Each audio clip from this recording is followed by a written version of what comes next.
আচ্ছা বলো তো আমের রাজা কাকে বলা হয়? হ্যাঁ ঠিকই ভেবেছো, ল্যাংড়া আমকে। আজকের ল্যাংড়া আম আমার রুমে কিলো কিলো পাবে। আমার কাছে আমের আচার, আমের আমশি, কাঁচা আম, পাকা আম সব ধরনের আম পেয়ে যাবে। আর তোমরা যদি কেউ কিনতে চাও অবশ্যই কমেন্ট করে জানাও, আমি তোমাদের ঠিকানা অবশ্যই সেফলি পার্সেল করে দেবো। আচ্ছা সত্যি করে বলো তো, তোমরা ছোটবেলায় আম চুরি করতে যেতে?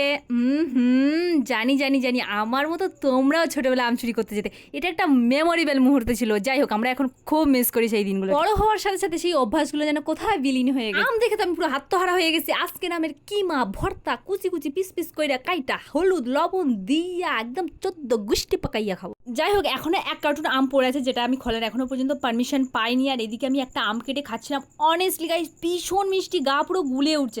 যাই হোক, ফাইনালি আমি পারমিশন পেয়ে গেছি। পার্সোনালি এই বক্সটা খোলার জন্য আমি ভীষণ এক্সাইটেড ছিলাম। আর বক্সের ভিতরে খুলতে না খুলতে দুটো বড় বড় প্যাকেটে প্রচুর আম। আর এই আমগুলো এক একটা 1 কিলো ওজনের আর ভীষণ মিষ্টি। তোমরা ভাবছো যে এটা খেতে টক, কিন্তু না, ভীষণ মিষ্টি। আচ্ছা তোমরা আমার মতো কারা কারা আম খেতে ভালোবাসো অবশ্যই কমেন্ট করে জানিও। ভিডিওটি এই পর্যন্ত